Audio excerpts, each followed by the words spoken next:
Bonjour à tous. Avant de commencer, j'aimerais vous souhaiter une bonne année 2016 et meilleurs vœux.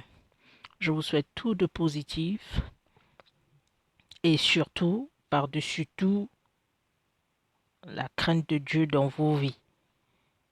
Ayez peur de Dieu, cherchez Dieu avec votre cœur, d'un cœur sincère.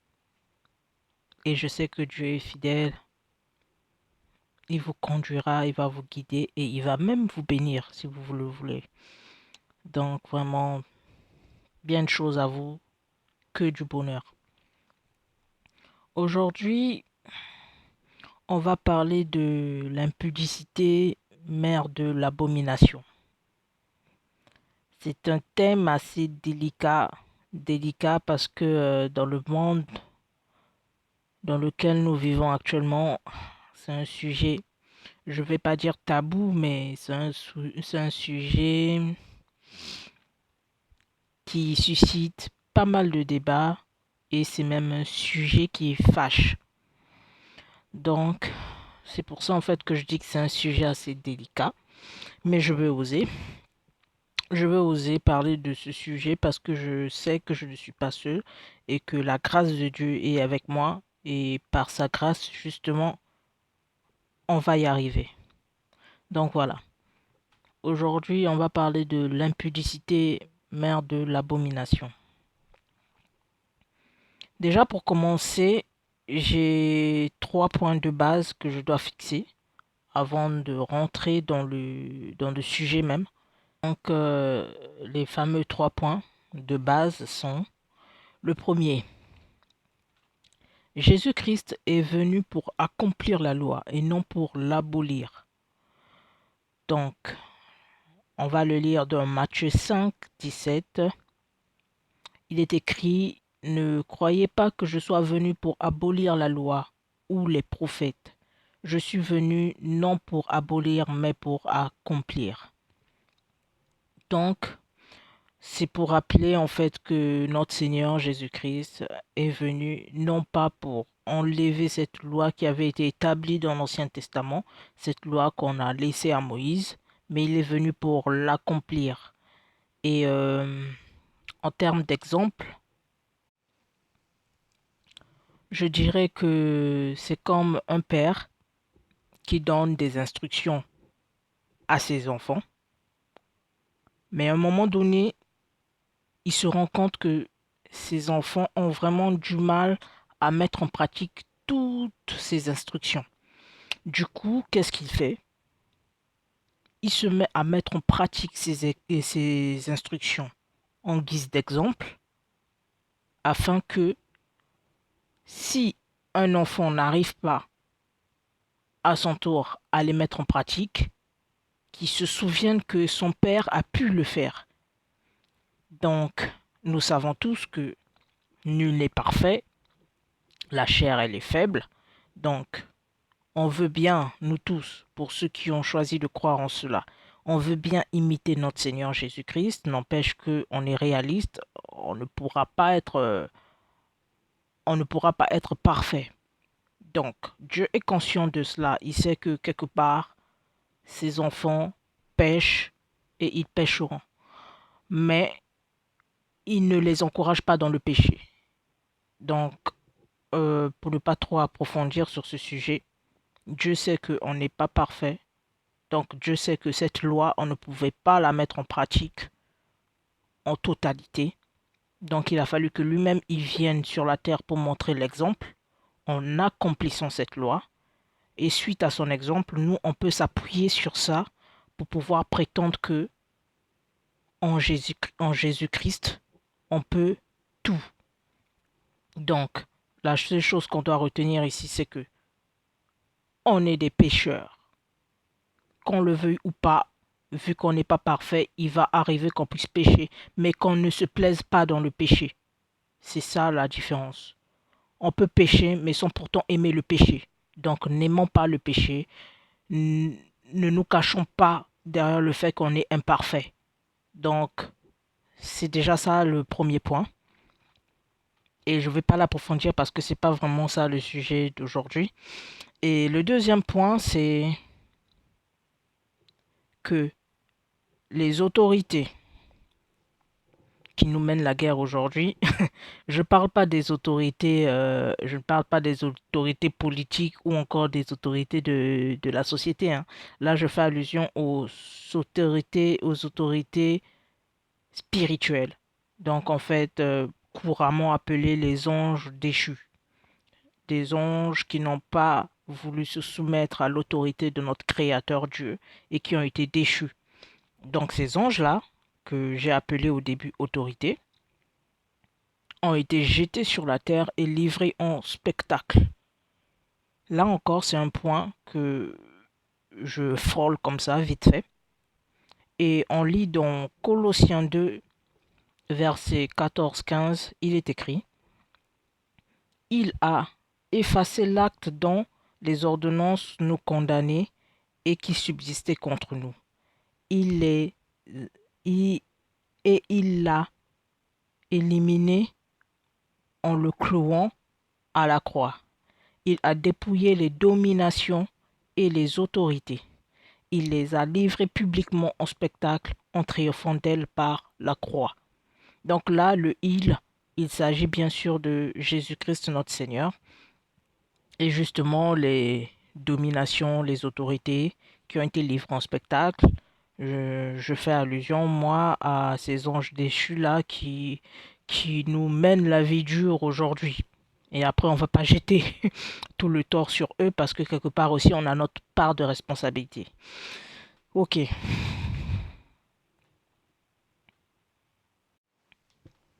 Et le troisième point de base est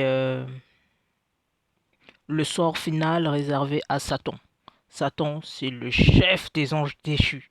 Bon, ça, tout le monde le sait. Croyons pas, tout le monde connaît Satan. Ok. Donc, le troisième point, c'est le sort final réservé à Satan. Et ça, je vous invite à lire Ésaïe 14, du verset 6 à 21. Je l'ai lu récemment et je vous assure qu'il est vraiment pertinent. Prenez tout votre temps, méditez sur chaque verset, mais lisez-le. Et vous allez vous rendre compte qu'il a déjà été vaincu et que tout ce qui se passe aujourd'hui, il le fait parce que il profite de la naïveté des ignorants. Car il est écrit aussi dans cette même Bible que mon peuple périt par manque de connaissances. Et Satan, justement, il se nourrit de ça. Il se nourrit de notre naïveté. Enfin bref. Donc voici les trois points que je voulais mettre, enfin un peu comme le fondement, hein, de ce message-là que je voulais dire en premier. Donc souvenons-nous que Jésus-Christ est venu pour accomplir et non pour abolir la loi. Donc ensuite, que ceux qui nous pourrissent la vie de nos jours, ils ont déjà été vaincus. Donc tout ce qu'ils font de nos jours, ce n'est un simple spectacle. Et pour terminer, bien sûr que leurs chefs, y compris eux-mêmes, ils ont une finalité et une finalité qui est loin d'être victorieuse.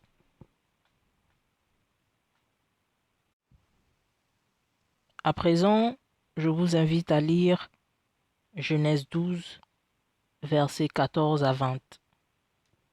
On va le lire. Lorsque Abraham fut arrivé en Égypte, les Égyptiens virent que la femme était fort belle. Les grands de Pharaon la virent aussi et la vantèrent à Pharaon. Et la femme fut emmenée dans la maison de Pharaon. Il traita bien Abraham à cause d'elle. Et Abraham reçut des brebis, excusez-moi, des bœufs, des ânes, des serviteurs et des servantes, des ânesses et des chameaux. Mais l'Éternel frappa de grandes plaies Pharaon et sa maison au sujet de Saraï, femme de Abraham. Alors Pharaon appela Abraham et dit: Qu'est-ce que tu m'as fait? Pourquoi ne m'as-tu pas déclaré que c'est ta femme? pourquoi as-tu dit, c'est ma sœur? Aussi, je l'ai prise pour femme. Maintenant, voici ta femme, prends-la et va-t'en. Et Pharaon donna ordre à ses gens de le renvoyer, lui et sa femme, et tout ce qui lui appartenait. Donc ça c'est dans Genèse 12, versets 14 à 20. Ensuite on va lire Genèse 20, versets 1 à 7, suivi du verset 11 et du verset 17. Genèse 20, 1 à 7. Abraham partit de là pour la contrée du Midi. Il s'établit entre Kadès et Shru. Je ne sais pas si j'ai bien prononcé, mais bon. Et fit un séjour à Guérar. Abraham disait à Sarah, sa femme, Abraham disait de Sarah, sa femme, c'est ma sœur. Abimelech, roi de Guérar, fit enlever Sarah. Alors Dieu apparut en songe à Abimelech pendant la nuit et lui dit, voici, tu vas mourir à cause de la femme que tu as enlevée, car elle a un mari. Abimelech, qui ne s'était point approché d'elle, répondit, Seigneur, ferais-tu périr même une nation juste? Ne m'a-t-il pas dit, c'est ma sœur, et elle-même n'a-t-elle pas dit, c'est mon frère? J'ai agi avec un cœur pur et avec des mains innocentes. Dieu lui dit en songe, je sais que tu agis avec un cœur pur. Aussi t'ai-je empêché de pécher contre moi. C'est pourquoi je n'ai pas permis que tu la touches. Maintenant, rends la femme de cet homme, car il est prophète. Il priera pour toi et tu vivras. Mais si tu ne la rends pas, sache que tu mourras et que tout ce qui t'appartient. Ensuite, dans le verset 11, il est dit, Abraham répondit, je me disais qu'il n'y avait sans doute aucune crainte. Ensuite, le verset 11, Abraham répondit, je me disais qu'il n'y avait sans doute aucune crainte de Dieu dans ce pays, et que l'on me tuerait à cause de ma femme. De plus, il est vrai qu'elle est ma sœur, fille de mon père. Seulement, elle n'est pas fille de ma mère, et elle est devenue ma femme. Et pour terminer, le verset 17, Abraham pria Dieu, et Dieu guérit Abimelech, sa femme, et ses servantes, et elles purent enfanter. Car l'Éternel avait frappé de stérilité toute la nation d'Abimelech à cause de Sarah, femme d'Abraham. Donc voilà, on vient de lire ces deux petites histoires, vite fait. Et je vais les commenter. Déjà pour commencer, dans la première partie que nous venons de lire, Dieu n'avait pas encore renommé Abraham et Sarai. Et dans la deuxième partie, Dieu les a renommés en Abraham et Sarah. Donc, ne vous inquiétez pas, ce sont les mêmes personnes. Ok. Déjà, ici, on constate que c'est une affaire d'intimité, plus précisément d'intimité sexuelle. Donc, en fait, à deux reprises, Abraham, en se présentant, bon, quand je dis à deux reprises, pour la première fois à Pharaon, et ensuite pour la deuxième fois à Abimelech, quand Abraham s'est présenté à eux, il a présenté sa femme comme étant sa sœur, et chose qui n'était pas faux parce que c'était sa demi-sœur. On vient de le lire aussi. Donc, une fois que cela a été fait, ces deux rois ont voulu en fait, il y a déjà il y a le roi Pharaon qui a carrément connu Sarah, et le roi Abimelech qui n'a même pas eu l'occasion, que Dieu l'a déjà stoppé. Donc on voit là que c'est vraiment une affaire d'intimité, mais plus précisément d'intimité sexuelle. Et vous voyez un peu la conséquence qui suit. Parce que des hommes auront couché avec une femme qui n'est pas la leur, Dieu réagit aussitôt en les punissant. Donc on voit déjà là qu'il y a une conséquence. Et si je parle de ce genre de scénario, de ce genre de scène, c'est parce que justement, de nos jours encore, c'est d'actualité. Et tout ça là fait partie de l'impudicité. Parce que après, les œuvres de l'impudicité, il y en a pas mal. De toute façon, on va les lire par la suite. Mais déjà là, on voit qu'il y a l'adultère. Et l'adultère fait partie de l'impudicité. Et au début, nous l'avons dit, l'impudicité est la mère de l'abomination. Et tout ce qui est abominable, bien sûr, est dégoût face à notre Dieu. Donc déjà ça, on peut déjà noter là que l'adultère n'est pas la bienvenue, n'est pas un adultère. L'adultère n'est pas le bienvenu devant Dieu.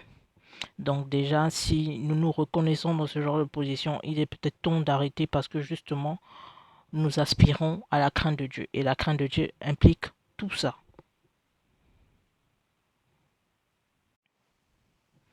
Pour en savoir plus sur les lois que Dieu a fait connaître à Moïse, je vous invite à lire le chapitre 18 du livre de Lévitique. Donc vous pouvez le lire et je vous rappelle que c'est la loi que notre Seigneur Jésus-Christ est venu accomplir et non abolir. Donc on peut le lire dans Lévitique 18. Et pour continuer, on va lire Exode 22, versets 16 à 17. Il est dit, si un homme séduit une vierge qui n'est point fiancée et qu'il couche avec elle, il payera sa dot et la prendra pour femme. Si le père refuse de la lui accorder, il payera en argent la valeur de la dot des vierges. Donc ça, c'est dans Exode 22, 16, 17. Pour poursuivre, il est dit dans le verset 19, toujours dans Exode 22, quiconque couche avec une bête, donc un animal, sera puni de mort.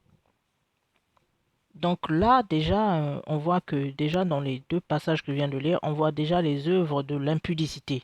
Je cite, un homme qui couche avec une femme vierge sans pourtant qu'il soit uni par des liens de mariage, qui ont été nommés ici par les liens de fiançailles, et encore suivi de ce que nous appelons aujourd'hui la zoophilie, je pense, si je ne me trompe pas, des êtres humains qui couchent avec des animaux. Donc tout ça là, ce sont des œuvres de l'impudicité et qui est une abomination. On poursuit. Donc là, on va lire dans Lévitique 18, versets 22 à 24. Il est écrit, tu ne coucheras point avec un homme comme on couche avec une femme. C'est une abomination. Donc là, on dit que on s'adresse forcément à un homme. On dit que tu ne coucheras pas avec un homme comme on couche avec une femme. Et je pense que c'est réciproque aussi. Il en sera de même pour une femme. On ne, tu ne coucheras pas avec une femme comme on couche avec un homme. Donc c'est Lévitique 18, verset 20.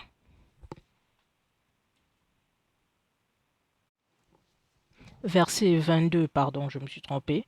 Verset 22, hein, Lévitique 18, verset 22. Et dans le verset 24, il est dit, tu ne coucheras point avec une bête, donc un animal, pour te souiller avec elle. La femme ne s'approchera point d'une bête pour se prostituer avec elle. C'est une abomination. Donc là, je pense aussi que c'est réciproque. Je ne sais pas si les hommes le font, mais bon, moi je dis que ça s'applique à tout le monde, hein.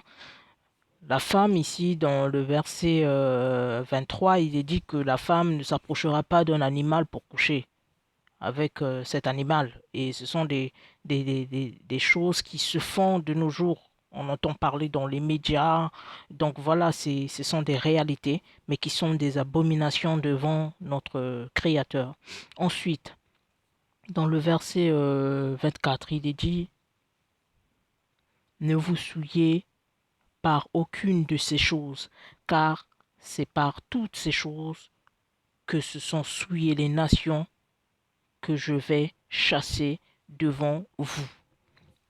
Donc ici, déjà pour entrer dans le contexte, c'est Dieu qui s'adressait au peuple, aux descendants d'Abraham, le, euh, le peuple d'Israël à l'époque. Donc là, c'est Dieu qui s'adressait à son peuple, qui parlait de la sorte. Et d'où le verset 24 qui dit que voilà, ne faites pas comme les nations. Les nations, enfin, c'est les autres peuples.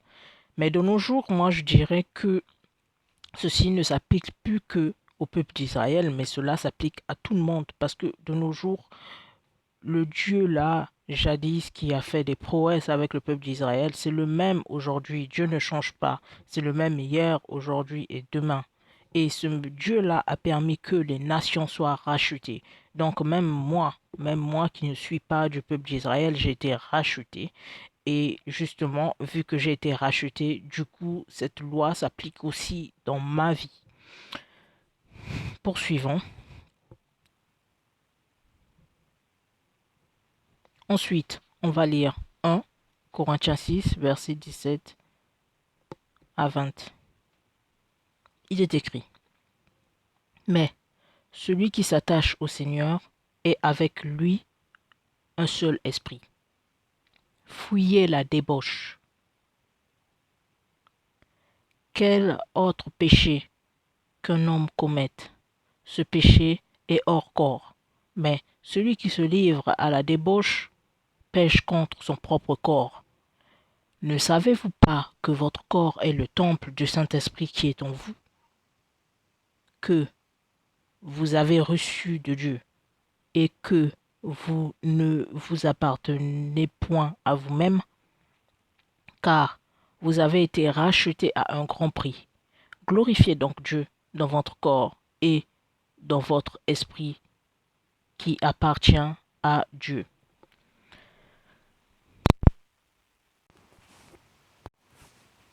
Donc voilà, comme on vient de le lire, nous avons été rachetés à un grand prix. Et ici, remplacer le mot débauche par impudicité. Et voilà. Donc je crois que les mots sont assez clairs et pour que ça soit encore plus clair que ça, je vais relire le même passage mais avec une autre version de la Bible. Donc on aura des autres mots mais qui vont signifier la même chose. Donc voilà, euh, tout à l'heure j'ai lu Louis II. Donc là, on va lire Parole de vie, c'est la version d'une Bible, Parole de vie, dans 1 Corinthiens toujours, chapitre 6, verset 17. Il est écrit, mais celui qui s'unit au Seigneur dans son cœur devient comme une seule personne avec lui. Évitez à tout prix de faire n'importe quoi avec votre corps, car les autres péchés que les gens peuvent commettre sont à l'extérieur du corps. Mais si quelqu'un fait n'importe quoi avec son corps, il fait quelque chose de mal contre son corps. Le savez-vous? Votre corps est le temple de l'Esprit Saint. C'est cet esprit est en vous et Dieu vous l'a donné. Vous ne vous appartenez pas à vous-même. Dieu vous a acheté très cher pour vous rendre libre. Alors, rendez gloire à Dieu par votre corps. Donc voilà, ça c'était à la version parole de vie. Et je veux continuer le message avec la version Louis II. Ici, la parole de Dieu nous enseigne que notre corps est le temple de l'Esprit Saint, un esprit que Dieu met à notre disposition pour nous enseigner et nous consoler. Ça, c'est écrit dans Jean 14. Maintenant, étant donné que quand on choisit de croire en Dieu, cet esprit-là vient et il vit en nous, cet esprit nous guide. Donc, à un moment donné, on voit que notre corps appartient maintenant à Dieu parce que unis avec cet Esprit Saint, nous ne formons que un avec Dieu, bien que nous soyons imparfaits. Donc, d'un point de vue général, euh, le fait de faire n'importe quoi avec notre corps ne glorifie pas notre Créateur. Et si vraiment nous aspirons à la crainte de notre Créateur, nous ne devons plus avoir le courage de faire n'importe quoi avec notre corps. Et ce qui implique n'importe quoi implique aussi l'impudicité. Et des œuvres de l'impudicité, il y en a pas mal. On en a lu quelques-uns précédemment. Et j'interpelle aussi, j'attire aussi l'attention des croyants, des chrétiens. Parce que là, il n'y a pas que... Enfin, c'est tout le monde qui est concerné, même les chrétiens. Parce que si dans la Bible, on prend la peine de dire que votre corps appartient à l'Esprit Saint, donc on comprend par là que quelque part, que cette personne a accepté Dieu dans sa vie et qu'il y a un Esprit Saint qui est sur lui. Mais malgré qu'il y a un Esprit Saint qui est sur lui, il continue à faire n'importe quoi avec son corps. Et je pense que ce ne sont pas des bêtises que je suis en train de dire parce que je pense qu'il y a ce genre de cas même de nos jours.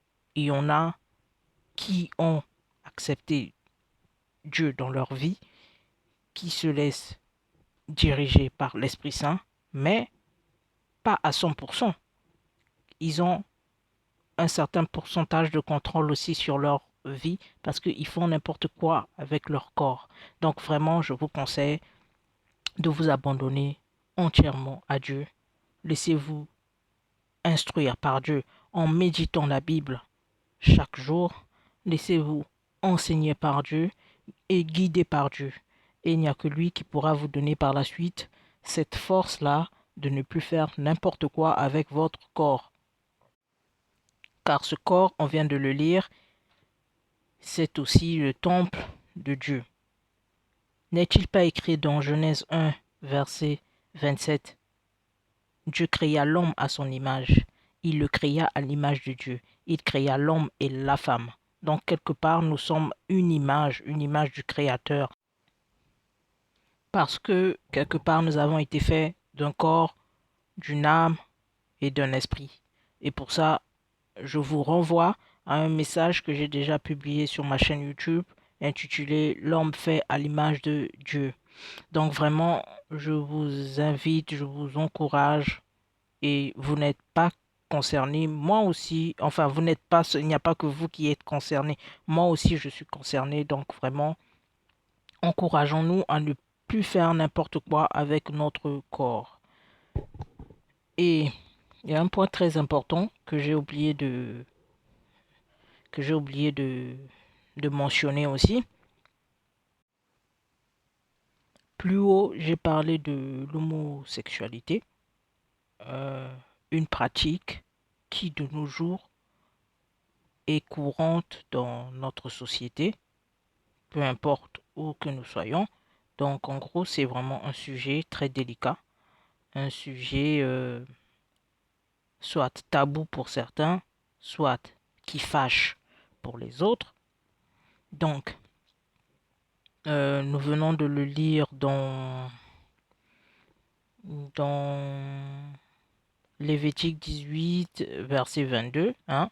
Tu ne coucheras point avec un homme comme on couche avec une femme. C'est une abomination. Donc là, en fait, c'est comme si c'était Dieu qui donnait un ordre à un homme de ne pas faire, de ne pas faire, par exemple, des pratiques sexuelles avec un homme comme on le ferait avec une femme. Et c'est réciproque parce que de nos jours aussi, il n'y a pas que des gays, il y a aussi des il y a aussi des lesbiennes. Donc il en est de même, je pense aussi que ça s'applique aussi à des femmes. Et ensuite, c'est un point que j'ai survolé vite fait au début, mais j'aimerais revenir dessus parce que, étant donné que c'est une pratique assez courante, assez fréquente dans la société, j'aborde ce point d'un point de vue spirituel et non d'un point de vue intellectuel ou encore charnel. Enfin, je ne sais pas comment le définir. Donc je dis d'un point de vue spirituel parce que déjà tout ce qui est évangile, bien sûr, concerne la religion. Donc qui dit religion dit spiritualité. Donc ici, moi j'aborde le sujet de l'homosexualité d'un point de vue spirituel. Donc d'un point de vue spirituel, c'est un truc qui ne plaît pas, enfin c'est une pratique qui ne plaît pas à notre Créateur. Et après, pour ceux qui se retrouvent dans cette pratique, ils voudront forcément se défendre.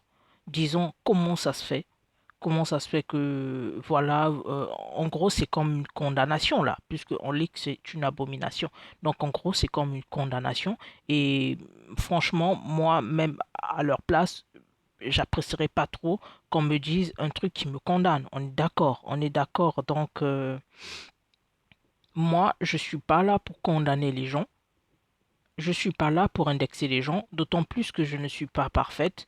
Donc, ça me plairait pas de pouvoir prendre ma pierre et de la jeter au premier, parce que je sais que quelque part, je ne suis pas parfaite. Mais j'ose quand même, j'ose le dire parce que ce sont des choses que je lis noir et blanc dans la Bible. Et je suppose quand même qu'il est important que nous sachions ce que dit l'évangile à ce sujet. Et quitte à nous après de pouvoir prendre la chose comme on le souhaite, si on accepte ça ou pas. De toute façon, ce qui est bien, c'est que nous avons toujours été libres dans la manifestation de notre foi. Même Dieu ne nous oblige pas. On est libre de choisir de croire en lui ou pas. On est libre de choisir de croire en sa parole ou pas. Et là, sa parole nous enseigne que ce genre de pratique est une abomination. Et après, on est libre. On est vraiment libre de pouvoir adhérer à ça ou pas. Et pour ma part, je le crois. Je le crois fermement que c'est une abomination. Et après, pour toutes les personnes qui les pratiquent, franchement, me concernant, je ne vous juge pas. Si ce n'est que peut-être cet évangile qui vous met sur le pied du mur. Mais moi, je ne vous juge pas et je respecte vos choix. Je respecte vos choix tout en sachant aussi que je choisis de croire en l'évangile qui m'annonce que cette pratique est une abomination. Mais bon, heureusement qu'il y a la liberté. Donc voilà, c'est un point que je voulais quand même souligner. Et aujourd'hui encore, l'homosexualité est une pratique qui se répand et qui a tendance à être légalisée même dans certains États. Et il y a aussi la zoophilie. Je ne sais pas si ça a tendance à être légalisé, mais je pense que c'est une pratique aussi qui se répand. Donc, face à tout ça, moi, pour ma part, je choisis de croire que ce sont des abominations et que si vraiment nous aspirons à la crainte de notre Créateur et si vraiment nous aimons Dieu, comme nous le prétendons pour certains, alors on doit aussi être à mesure de pouvoir choisir comment vivre sa foi. Donc voilà, on va poursuivre.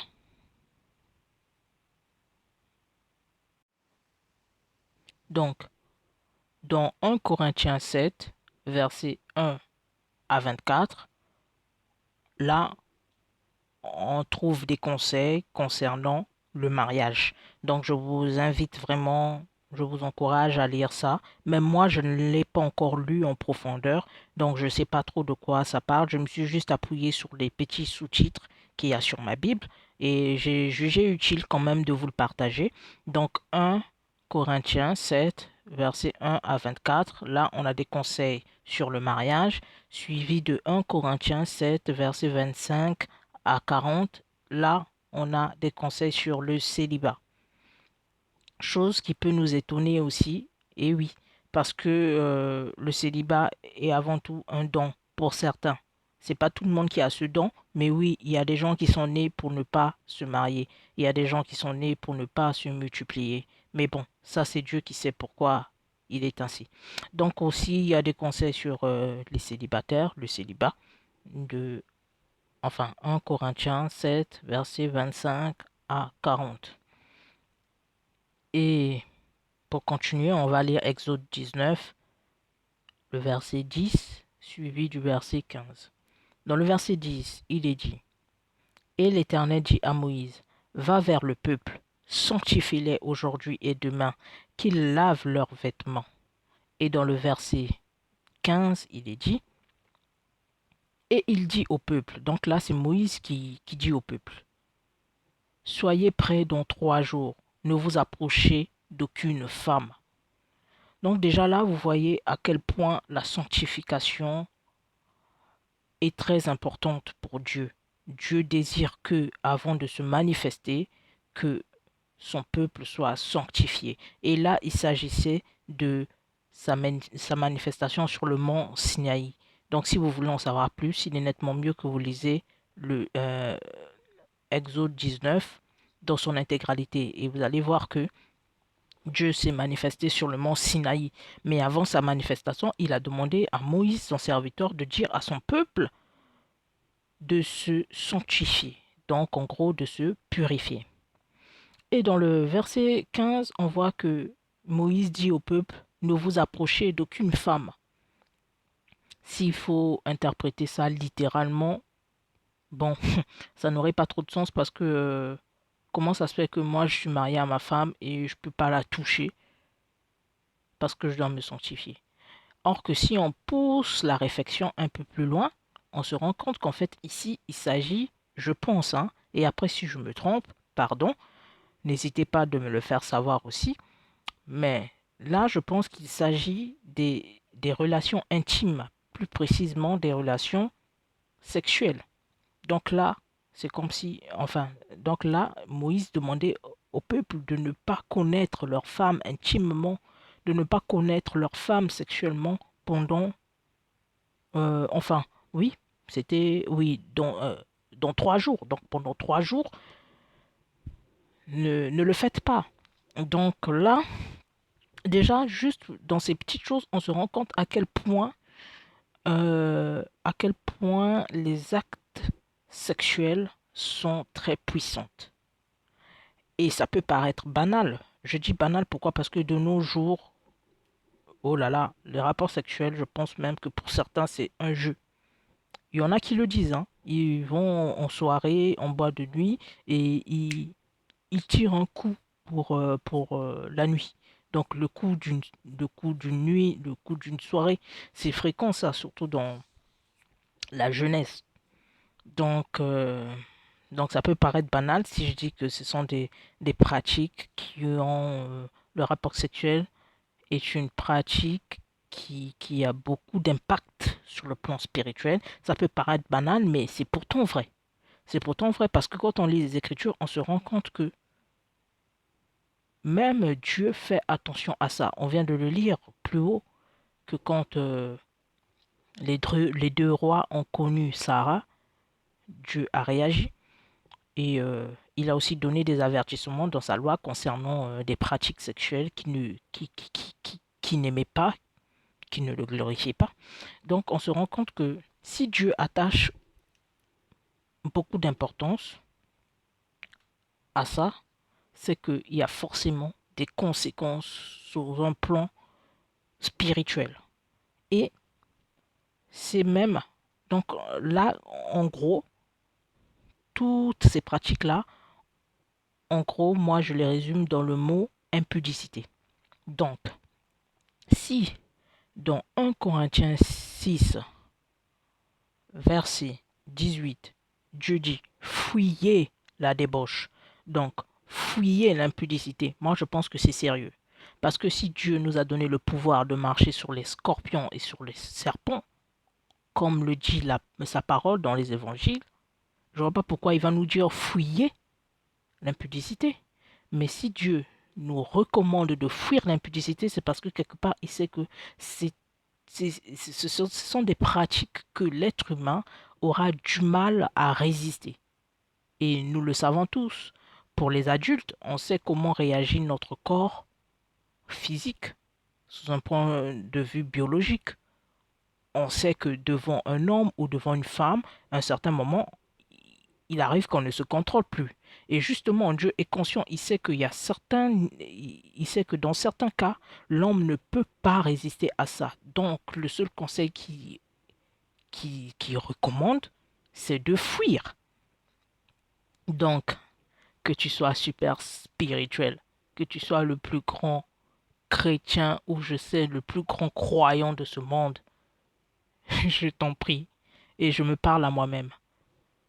Ne défie pas la parole de Dieu. Si Dieu dit fuis, alors fuis l'impudicité. Quand tu te retrouves dans des cas, dans des situations où tu te rends compte que l'impudicité vient à ta rencontre, mon frère, ma sœur, fuis.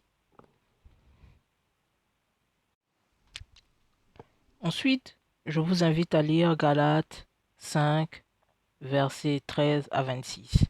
Mais pour ma part, je vais juste lire les versets 16 à 19 suivis du 26 pour aller un peu plus vite.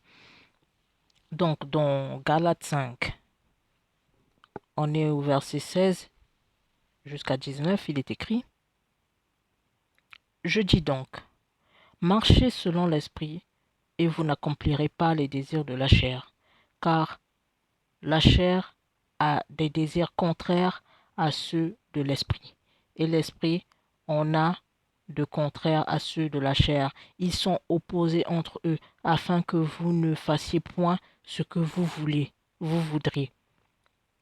Si vous êtes conduit par l'esprit, vous n'êtes point sous la loi. Or, les œuvres de la chair sont évidentes. Ce sont la débauche, l'impureté, le dérèglement, l'idolâtrie, la magie, les rivalités, les querelles, les jalousies, les animosités, les disputes, les divisions, les sectes, l'envie, l'ivrognerie, l'excès de table et les choses semblables. Je vous dis d'avance, comme je l'ai déjà dit, que ceux qui commettent de telles choses n'hériteront point le royaume de Dieu. Mais le fruit de l'esprit, c'est l'amour, la joie, la paix, la patience, la bonté, la bienveillance, la foi, la douceur, la maîtrise de soi. La loi n'est pas contre ces choses. Ceux qui sont à Jésus-Christ ont crucifié la chair avec ses passions et ses désirs. Si nous vivons par l'Esprit, marchons aussi selon l'Esprit. Ne cherchons pas de vaine gloire en nous provoquant les uns les autres, en nous portant envie les uns aux autres. Voilà, ça a été assez clair.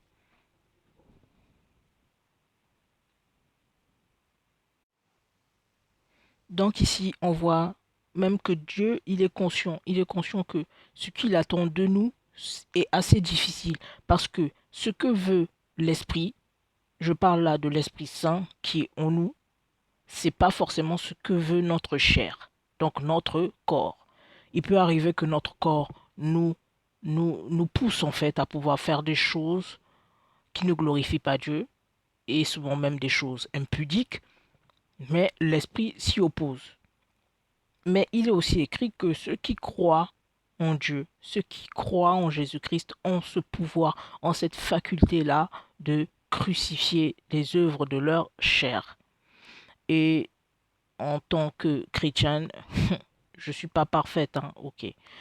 En tant que chrétienne, je peux vous dire que c'est possible, mais cela est possible avec l'assiduité à à la méditation de la parole de Dieu, plus vous êtes dans la présence de Dieu. Et quand je parle de la présence de Dieu, c'est méditer sa parole, prier, louer, chanter. Plus vous le faites, plus vous allez vous rendre compte que vous avez cette faculté-là de pouvoir dire non au désir de votre corps. Donc, moi, je dis que c'est possible. À vous maintenant de pouvoir essayer de mettre cela en pratique. Et je sais que tout est possible en celui qui croit en Dieu, en celui qui croit en Jésus-Christ. Donc voilà, je nous encourage vivement à marcher dans cette voie-là. Et de nos jours, si tu es vierge, c'est une honte. Si tu ne fais pas les rapports sexuels, tu es démodé. En fait, tout ça là, c'est vraiment les œuvres d'une... Enfin, c'est vraiment les œuvres d'un peuple, d'une nation qui n'a pas peur de Dieu, qui ne glorifie pas Dieu. Et si vous, vous aspirez à la crainte de Dieu, et si vous, vous aimez vraiment Dieu, comme il a recommandé dans son premier commandement, tu aimeras Dieu plus que tout. Si vraiment vous aimez Dieu, il faudrait que vous vous battez contre ça. Vous n'êtes pas obligé de faire comme tout le monde, parce que chacun de nous, nous répondrons de nos actes devant Dieu. Dieu ne jugera pas une nation, il jugera chacun de nous selon nos actes, selon nos œuvres. Donc, il faut qu'on se souvienne de ça aussi. Ça ne sert à rien de suivre la majorité. Si vraiment Dieu vous fait grâce d'être convaincu que ce que vous faites n'est pas bien, arrêtez de le faire et avec sa grâce et son pouvoir, vous pouvez y arriver. Et moi, j'en sais quelque chose parce que j'ai prié aussi et Dieu me donne la force d'avancer selon sa volonté. Et c'est une grâce, vraiment une grâce. Donc voilà. Ensuite, on va lire Matthieu 14, versets 7 à 9. Hypocrite. Isaïe Ésaïe a bien prophétisé sur vous quand il a dit: Ce peuple m'honore des lèvres, mais son cœur est éloigné de moi. C'est en vain qu'il m'honore, en enseignant des préceptes qui sont les commandements d'hommes. Là, on voit que c'est Dieu qui rappelle les prophéties qu'il avait données à son serviteur Ésaïe. Et là, Dieu montre que il y a des gens, il y a un peuple, et ça ne s'adresse pas que aux gens de cette époque, même aujourd'hui encore, je suis sûr et certain qu'il y a ce genre de personnes. Il y a des gens qui sont là, ils prient, ils louent Dieu, ils chantent, ils servent Dieu, mais quelque part, leur cœur n'appartient pas à 100% à Dieu. Et c'est comme je suis de dire précédemment. En fait, l'Esprit de Dieu, ils ne laissent pas l'Esprit de Dieu gouverner leur cœur à 100%. Ils donnent un certain pourcentage à Dieu et un autre pourcentage, ils veulent gérer ça eux-mêmes. Ils veulent contrôler ça eux-mêmes. Et comment voulez-vous que l'impudicité ne vous contrôle pas si vous ne voulez pas remettre tout votre cœur à Dieu? Donc vraiment, apprenons. Même moi, c'est pas facile, hein. Ce sont des choses que je dis comme ça vite fait, mais c'est pas des choses qui vont se manifester en un jour, à moins vraiment que ce soit la volonté de Dieu qu'il y ait un miracle. Mais ça sont des choses, c'est au fur et à mesure, avec le temps qu'on y arrive. Mais déjà, si vous commencez à comprendre ça, si vous commencez à ouvrir les yeux sur ce genre de points, moi je dis gloire à Dieu parce que c'est déjà un plus, un pas vers l'avant. Et pour terminer, je vais lire Apocalypse 18:3. Parce que toutes les nations ont bu du vin de la fureur de sa débauche, que les rois de la terre se sont livrés avec elle à la débauche, et que les marchands de la terre se sont enrichis par la puissance de son luxe. Donc là, il s'agit des œuvres des nations des œuvres abominables que les nations font. Et là, je vous rappelle encore que je viens de lire Apocalypse. Et Apocalypse, si vous remarquez, pour ceux qui ont eu cette grâce de pouvoir lire ce livre, si vous remarquez bien, Apocalypse concerne notre époque. Ça, c'est plus l'époque de Abraham, Moïse, ou encore les autres serviteurs qui ont servi Dieu promptement. Apocalypse concerne notre époque. Donc, en fait, c'est une vision que Dieu a choisi de révéler à l'apôtre Jean. Et cette vision concerne notre époque. Donc, si dans Apocalypse, on mentionne des nations qui vivent dans la débauche, remettons-nous en question. Et c'est comme j'ai su vous le dire au début, le Dieu d'hier, c'est le même aujourd'hui et ça sera le même demain. Tout peut passer. Même nous, on peut naître, vivre et mourir. Mais la parole de Dieu ne change pas et elle ne changera jamais. Dieu demeure. Donc, si jadis il a frappé Sodome et Gomorrhe, je ne vois pas pourquoi il ne frappera pas Babylone. Et pour ceux, justement, je viens de le dire, qui ont eu la grâce de lire le livre de l'Apocalypse, ils sauront de quoi je parle. Et même le prophète Ésaïe aussi l'a prophétisé. Vous pouvez le lire je viens de le dire, vous pouvez le lire dans Ésaïe, le verset 14, 6 à 21. Vous allez voir là-bas qu'on compare les œuvres de Sodome et Gomorrhe à Babylone.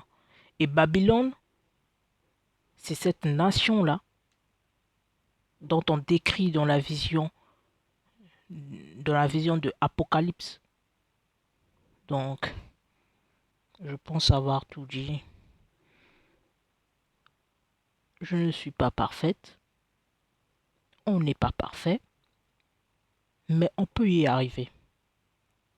Ne soyons pas des éternels consommateurs de l'évangile.